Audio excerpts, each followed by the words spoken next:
சின்ன சேலத்தில் தற்காலிக நீதிமன்ற கட்டிட பணி உயர்நீதிமன்ற நீதிபதி ஆய்வு.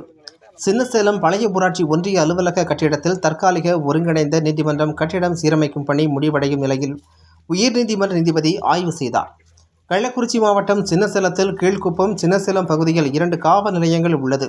இங்கு பெரும்பாலும் சாராய வழக்குகள், அடிதடி மற்றும் விபத்து வழக்குகள் பதிவாகிறது. ஆனால் நீதிமன்றம் என்றால் கள்ளக்குறிச்சிக்கு போக வேண்டிய நிலை உள்ளது. ஆகையால் சின்னசேலத்தில் குற்றவியல் உரிமையியல் நீதிமன்றம் அமைக்க வேண்டும் என்று பொதுமக்கள், வழக்கறிஞர்கள் கோரிக்கை விடுத்து வந்தனர். இதையடுத்து சின்னசேலம் ஊராட்சி ஒன்றிய அலுவலக பழைய கட்டிடத்தை ஒன்றிய பொது நிதியில் சீரமைத்து அதில் தற்காலிக நீதிமன்றம் அமைப்பது என முடிவு செய்து கடந்த 3 மாத காலமாக வெள்ளையடிப்பது, தரைத்தளத்தை சீரமைத்து டைல்ஸ் ஒட்டுவது என பல்வேறு பணிகள் நடந்து வருகிறது. மேலும் தற்போது தற்காலிக கட்டிடம் சீரமைக்கும் பணி முடிவடையும் நிலையில் உள்ளது. மேலும் அதே பகுதியில் நிரந்தரமாக நீதிமன்றம் கட்டும் பணிக்கு 2 ஏக்கர் நிலம் ஒதுக்கி நீதிமன்றத்திற்கென பெயர் மாற்றும் பணிகளும் நடந்து வருகிறது.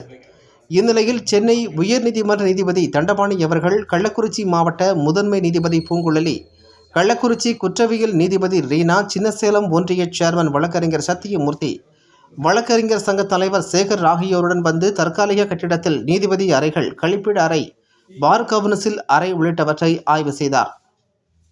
தற்காலிக நீதிமன்ற கட்டிடம் சிறப்பாக சீரமைக்கப்பட்டுள்ள நிலையில் அங்கிருந்த சேர்மன் சத்தியமூர்த்தி, பிடிஓ சுமதி ஆகியோரை உயர் நீதிமன்ற நீதிபதி தண்டபாணி பாராட்டினார். மேலும் தற்காலிக நீதிமன்றம் இன்னும் ஓரிரு மாதங்களில் திறக்க நடவடிக்கை எடுக்கப்பட்டு வருவதாகவும் கூறினார்.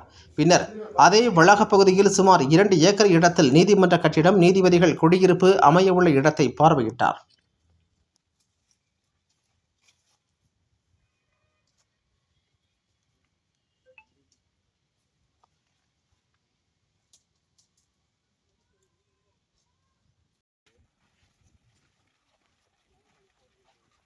செய்திகளை உடனுக்குடன் தெரிந்து கொள்ள தீரன் நியூஸ் சேனலை சப்ஸ்கிரைப் செய்யுங்கள் மற்றும் பெல் பட்டனை அழுத்தி விடுங்கள்.